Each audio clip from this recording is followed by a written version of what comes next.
తర్వాత ఈ కేసు నడుస్తున్న ఈ క్రమంలో ఈ మంగ్లీ పేరు తీసేయాలని, మంగ్లీ పేరు టెలికాస్ట్ అయిన వీడియోని డిలీట్ చేయించాలని, అంటే సెంట్రల్ మినిస్టర్ పేరు వాడుకున్నారు. అదేవిధంగా ఒక ఎమ్మెల్యే తండ్రితో కూడా నాకు ఫోన్ చేయించారు. తర్వాత చాలామంది వీధి గూండాలతో, తర్వాత వాళ్ళ కమ్యూనిటీ పెద్దలతో, ఉస్మానియా యూనివర్సిటీలో నాతో పాటు చదువుకున్నటువంటి బంజారా సంబంధించినటువంటి నాయకులు ఎవరైతే ఉన్నారో నా స్నేహితులు, వాళ్ళతో కూడా ఫోన్ చేయించింది. ఏది ఇలా చేయండి, అది తీపించేయండి, నన్ను పక్కకు తప్పించండి, నా తమ్ముడి పేరు తీసేయండి, ఇలా. సో ఇలా అన్నీ చేసిన తర్వాత నేనేం చేశానంటే చంపేస్తామని బెదిరించిన తర్వాత అప్పటి వరకు నేను ధైర్యంగానే ఉన్నా.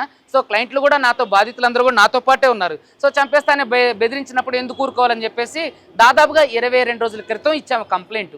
సో అది శ్రీరామనవమి అని, ఈస్టర్ పండుగ అని, గుడ్ ఫ్రైడే అని, ఇలా అన్ని సెలవులన్నీ వెళ్ళి తర్వాత అది కోర్టుకి వెళ్ళి కోర్టు పర్మిషన్ తీసుకొని వచ్చి ఎఫ్ఐఆర్ అవడానికి 7వ తారీఖు పట్టింది. సో దీంట్లో ఖచ్చితంగా మంగ్లీ పాత్ర, మంగ్లీ వాళ్ళ తమ్ముడు పాత్ర అనేది. దీంట్లో పటాన్ చెరువుకు సంబంధించినటువంటి మచ్చేందర్ అనే ఒక వ్యక్తి కూడా నాకు డైరెక్ట్గా ఫోన్ చేసి బెదిరించడం జరిగింది.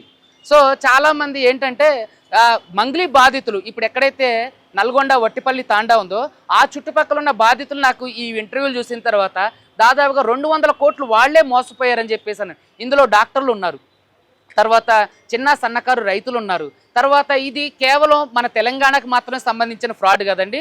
దీంట్లో తెలుగు 2 రాష్ట్రాలతో పాటుగా కర్ణాటకలో కూడా బాధితులు ఉన్నారు. వాళ్ళందరితో కూడా నేను మీకు ప్రెస్ మీట్లో, అంటే అంతకుముందు కూడా ప్రెస్ మీట్లో బాధితులందరితో కూడా మాట్లాడించడం జరిగింది. సో ఈ ఇష్యూ ఈరోజు పొద్దున్న మళ్ళీ మంగ్లీ తన న్యాయవాదితో నాకు ఫోన్ చేసి సంప్రదింపులు చేయడానికి చేస్తున్నారు. సో ఇక్కడ ఏంటంటే మంగ్లీ అనేవాళ్ళు, తర్వాత వాళ్ళ తమ్ముడు అనేవాళ్ళు, వీళ్ళు డైరెక్ట్గాను ఇండైరెక్ట్గాను ఇందులో ఉన్నారు. సో కాబట్టి దాంట్లో నన్ను బెదిరించడం జరిగింది.